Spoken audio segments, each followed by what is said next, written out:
Similarity. ठीक है, दो ट्रायंगल सिमिलर है। मान लो ट्रायंगल ए बी सी और दूसरा ट्रायंगल पी क्यू आर है।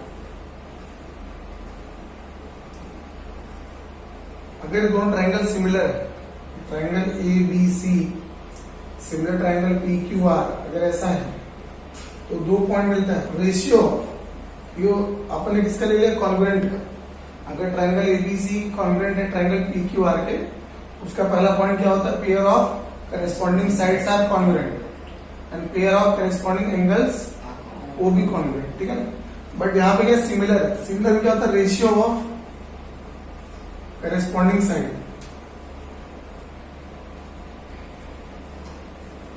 Sides are equal. इसमें क्या होगा, ratio of corresponding sides are equal. इसका मतलब क्या होगा, जैसे A B upon P Q equal होगा B C upon Q R equal होगा A C upon P R. ये क्या हो गया, ratio of corresponding sides are. और दूसरा क्या है, pair of angles corresponding angles are equal. ठीक है ना, जैसे यहाँ पे angle A equal angle P, angle B equal angle Q, angle R angle C equal angle R. ये हो गया पेयर ऑफ करेस्पॉन्डिंग एंगल। ठीक है ना, तो ये 2 पॉइंट याद रखना आपको। अगर कॉन्ग्रुएंट है triangle ABC congruent triangle P Q R, उसमें क्या पहला point, pair of corresponding sides are congruent and pair of corresponding angles also congruent. मतलब वहां पे A B equal to P Q, B C equals to Q R और A C equals to P R.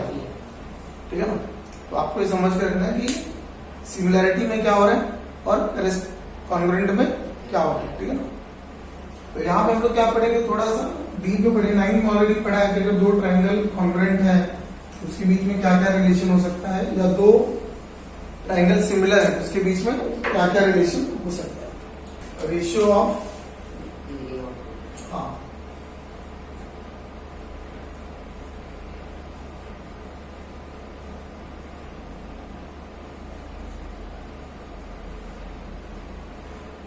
ठीक है,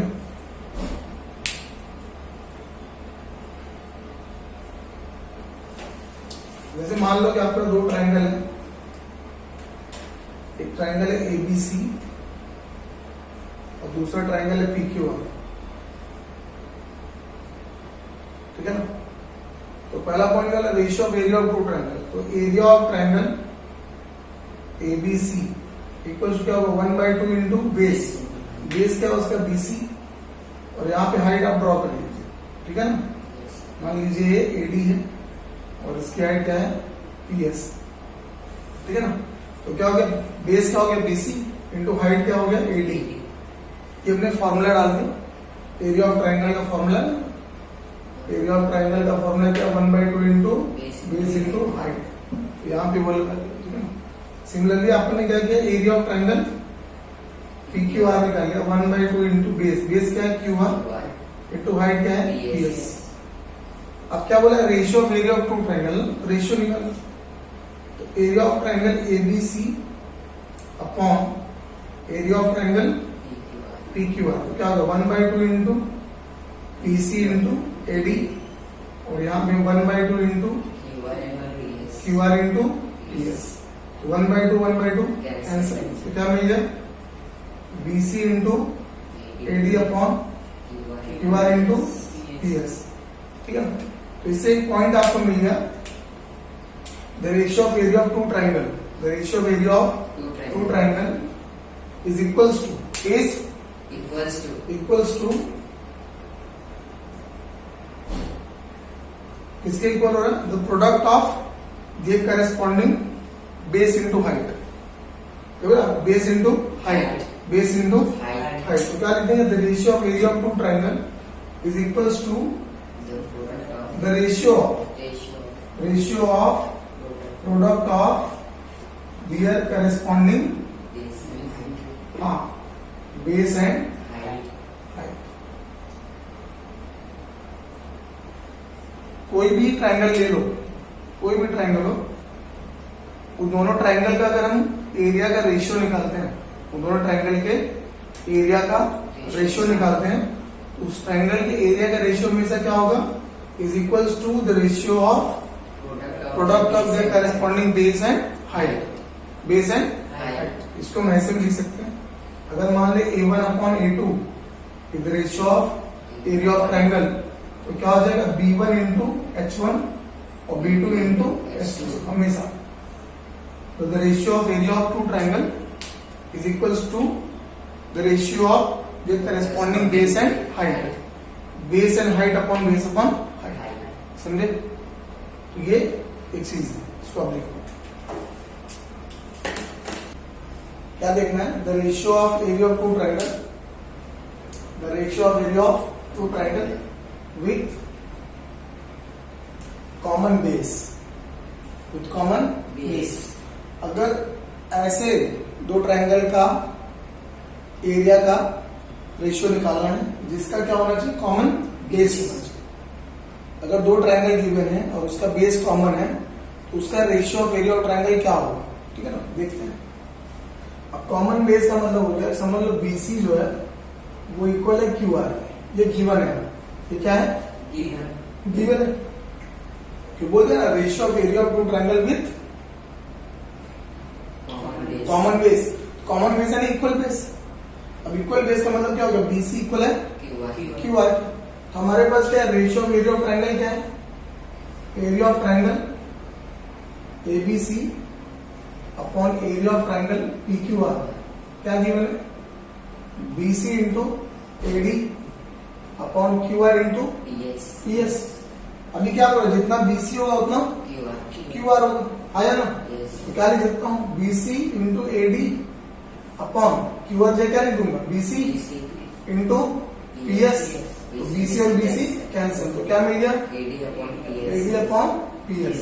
इससे क्या prove हो गया, the ratio of area of two triangle with common base are equal to the ratio of their corresponding height, corresponding height, आया ना? अगर दो ट्रायंगल का बेस कॉमन है तो ratio of area of two triangle is equals to ratio of the corresponding height. अगर base equal हो किसके करेस्पॉन्डेंस होगा, हाइट, किसके करेस्पॉन्डेंस होगा, हाइट के। क्या पॉइंट निकला, बोलो, the ratio of area of two triangle with common base, with common base is equals to r equals to is equals to the ratio of the corresponding height, corresponding height. That means A1 upon A2 is equals to H1 upon S2 का जब B1 equal हो जाएगा B2, A1 upon A2 is equals to H1 upon S2 when B1 equals to B2, समझे? मतलब अगर दो triangle का base equal है तो ratio of area of triangle correspondence होगा दियर हाइट, समझे? नोट कर लो इसको, common height with common height. अगर हाइट कॉमन है यानी AD जो है वो इक्वल है PS के, ये गिवन है आपको, तो क्या हो जाए, area of triangle ABC upon area of triangle PQR। Given क्या है, BC into AD upon PS, ठीक है ना? तो क्या मिल जाएगा आपको, BC into AD QR into AD से AD का क्या मिल गया, तो इसका मतलब the ratio of area of two triangle with common height is equal to their corresponding bases, their corresponding bases, बराबर ना?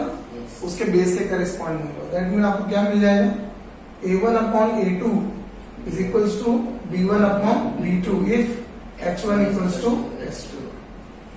अगर दो ट्रायंगल का हाइट कॉमन है तो ratio of area of triangle किसके करेस्पॉन्डेंस होगा, बेस के। और बेस इक्वल है तो हाइट हाइट। अब लास्ट वाला है if both are equal, that mean if both height and base are equal. अगर हाइट और बेस दोनों इक्वल है that mean AD equals to PS है और BC इक्वल्स टू QR है। तो क्या हो जाएगा, area of triangle ABC upon area of triangle PQR। तो क्या मिला हमें, BC into AD upon QR into PS, ये मिला था ना। अब क्या बोल रहे हैं, both height and base are equal, मतलब AD इक्वल्स टू PS है और BC इक्वल्स टू QR है। तो क्या मिलेगा, BC into AD upon BC into AD, कर दिया पूरा, क्या मिल गया 1। दैट मीन किसके इक्वल होगा, 1 के इक्वल होगा। तो दूसरी भाषा में क्या कह सकते हैं हम लोग, area of triangle ABC is equals to area of triangle PQ। दोनों का एरिया क्या होगा, सेम होगा, क्योंकि यहाँ पे 1 है, इधर जाके मल्टीप्लाइड होगा, क्या हो जाएगा ABC इक्वल्स टू PQR। ये आपको कितना 4 पॉइंट याद रखना है। पहला पॉइंट क्या था, the ratio of area of two triangle is equals to the ratio of product of their corresponding base and height। पहला पॉइंट। दूसरा पॉइंट क्या था, the ratio of area of two triangle with common base is equals to the ratio of their corresponding height। और तीसरा क्या था, the ratio of area of two triangle with common height is equals to the ratio of their corresponding base। और last one क्या था, the ratio of area of two triangle with common height and base. तो क्या हो जाएगा, the area of two triangle remains equal और same, जब the ratio of area of two triangle is equals to 1। समझे, ये चारों पॉइंट आपको याद रहना कि इसके बेस में हम लोग क्वेश्चन सॉल्व करेंगे। लिखो।